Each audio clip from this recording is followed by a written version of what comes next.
بسم اللہ الرحمن الرحیم السلام علیکم ورحمۃ اللہ وبرکاتہ والسلام علی من اتبع الہدی۔ ناظرین کرام، ہمارا یہ سلسلہ قدیم یہودی فرقوں کی تاریخ جاری ہے۔ آج ہم اس کی تیسری قسط پر بات کریں گے۔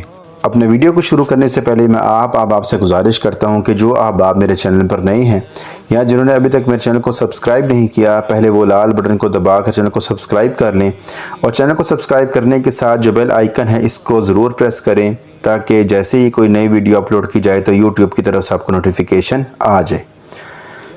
اپنا اور آپ کا قیمتی وقت ضائع کیے بغیر میں اپنے ٹاپک کی طرف آتا ہوں، جو کہ ہے قدیم یہودی فرقوں کی تاریخ، اس کی قسط نمبر 3۔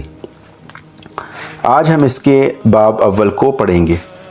باب اول، یہودیت کا مختصر تاریخی پس منظر، موسیٰ علیہ السلام تا یونانی دور، بنی اسرائیل کی ابتدا۔ اسرائیل کو عبرانی میں یشرائیل کہا جاتا ہے، جس کے معنی ہے خدا جد و جہد میں شریک ہو۔ بائبل میں اسرائیل کا اسم مختلف انداز سے استعمال ہوا ہے۔ سب سے پہلے یہ نام بطور لقب حضرت یعقوب علیہ السلام کو دیا گیا۔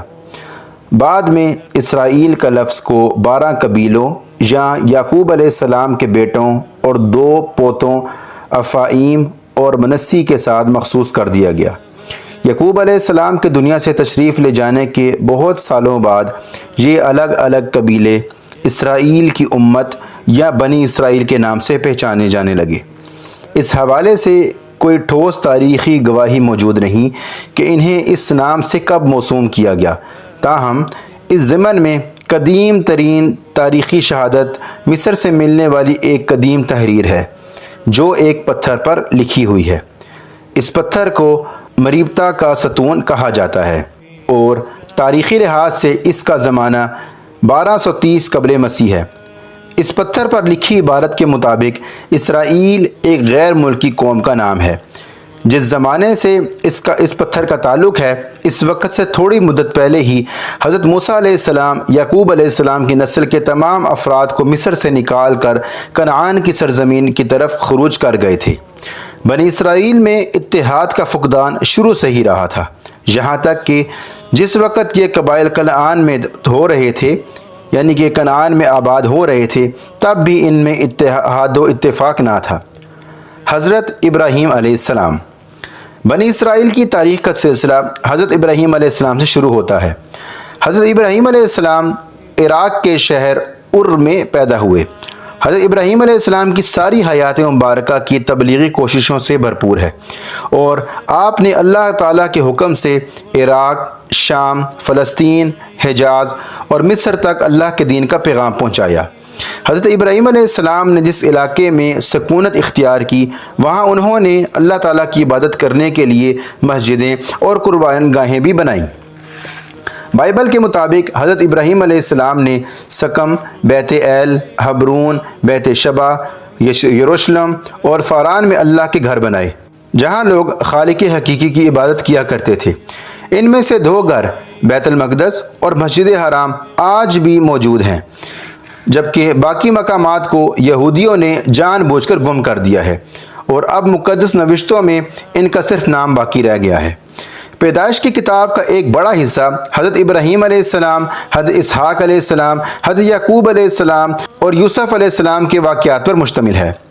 حضرت یعقوب علیہ السلام کے 12 بیٹے تھے، مگر ان کے 2 بیٹوں لاوی اور یہودا کو اسرائیلی تاریخ میں خاص حیثیت حاصل ہے۔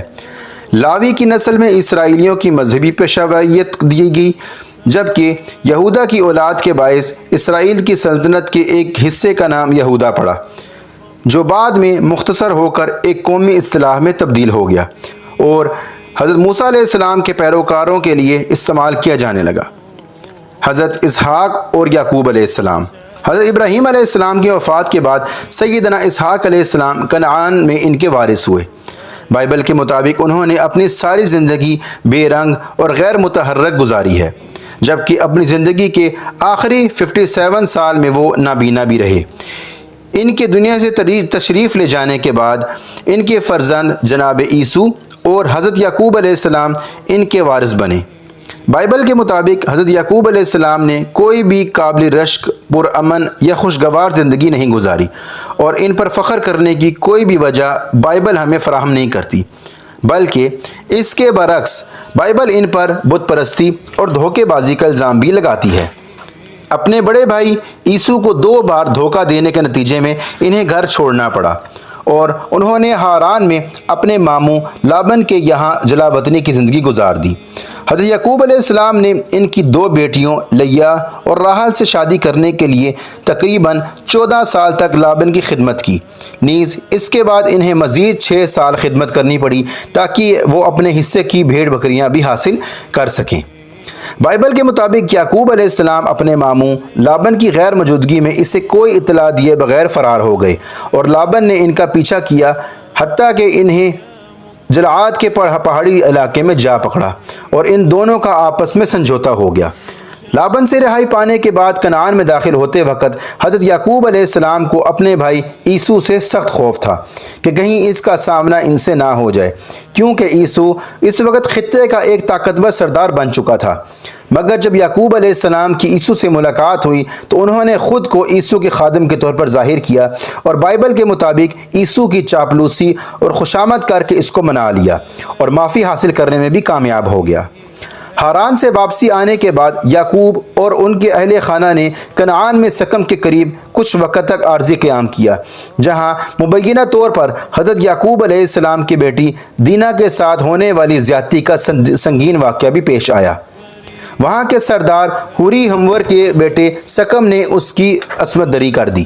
مذکورہ واقعے کے نتیجے میں بطور انتقام یعقوب علیہ السلام کے بیٹوں شمعون اور لاوی نے چالاکی سے ان لوگوں کو ختنہ کروایا، اور دوران تکلیف ہی اپنی تلواریں لے کر ان پر ٹوٹ پڑے اور تمام لوگوں کو گھاٹ اتار دیا۔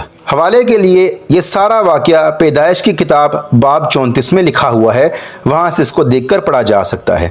یہ سارا واقعہ لغو کے صحیح کاتبوں کا تراشیدہ ہے، کیونکہ صرف 2 ہی افراد اپنی تلواروں سے تمام شہر کو قتل نہیں کر سکتے۔ اس کے بعد یعقوب علیہ السلام سکم چھوڑ کر بیت ایل آ گئے، اور ان کے بیٹوں نے کنعان کے مختلف علاقوں میں اپنے گلے چرانا شروع کر دیے۔ مصر جانے تک وہ اس علاقے میں فقط غلہ بانی ہی کرتے رہے۔ جانوروں اور خیموں کے علاوہ کنعان میں ان کے پاس کچھ بھی ملکیت نہ تھی۔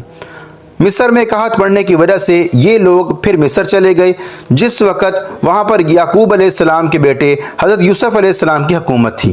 اس وقت ان کی تعداد 100 سے بھی کم تھی۔